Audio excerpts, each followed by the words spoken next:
Bismillahirrahmanirrahim. Assalamualaikum warahmatullahi wabarakatuh. Saudaraku sekalian yang dirahmati dan diberkahi oleh Allah Subhanahu wa taala. Ada 3 wasiat yang kami namakan dengan 3 wasiat emas. Yang pertama, untuk siapa di antara kita yang menginginkan dihapuskan dosanya oleh Allah Subhanahu wa taala. Kemudian yang kedua, barang siapa di antara kita yang ingin diselamatkan oleh Allah Subhanahu wa taala dari fitnah kubur.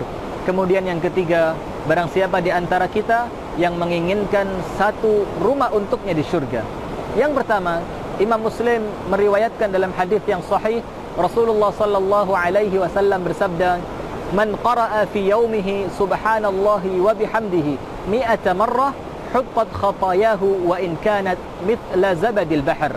Barang siapa di antara kalian yang membaca subhanallah wa bihamdihi dalam satu hari 100 kali, maka Allah Subhanahu wa ta'ala akan hapuskan seluruh dosanya, walaupun dosa itu sebanyak buih di lautan.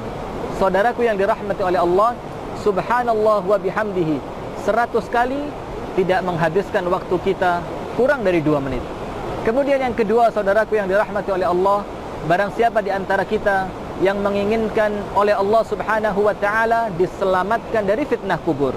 Diriwayatkan oleh Abi Dawud dalam hadis yang sahih, Rasulullah sallallahu alaihi wa ala alihi wa sahbihi wasallam bersabda, "Inna fil Qur'ani 30 ayat syafa'at li sahibiha hatta ghafara Allah lahu, tabarakalladzi biyadihil mulk." Yang artinya, di dalam Al-Qur'an ada 30 ayat yang apabila senantiasa dibaca, maka ia akan memberikan syafaat kepada orang yang senantiasa membacanya. Surat itu adalah Tabarakalladzi biyadihil mulk, surat Al-Mulk. Kemudian Abdullah ibnu Abbas radhiyallahu ta'ala anhu wa ardahu mengatakan, barang siapa membaca surat Al-Mulk ini 1 kali dalam 1 hari, maka ia akan diselamatkan oleh Allah Subhanahu wa ta'ala dari fitnah kubur. Bacaan surat Al-Mulk ini, apabila kita baca dengan bacaan yang biasa, maka hanya membutuhkan waktu 3 menit. Kemudian yang terakhir, saudaraku yang dirahmati oleh Allah, barang siapa di antara kita yang menginginkan satu rumah di syurga. Dalam hadis yang diriwayatkan oleh Imam Ahmad dan hadis ini sahih, Rasulullah sallallahu alaihi wasallam bersabda, "Man qara'a qul huwallahu ahad fi yaumin 10 marrat, banallahu lahu baitan fil jannah." Barang siapa di antara kalian yang membaca qul huwallahu ahad, surah Al-Ikhlas, dalam 1 hari 10 kali, maka Allah Subhanahu wa ta'ala akan bangunkan untuknya satu rumah di syurga.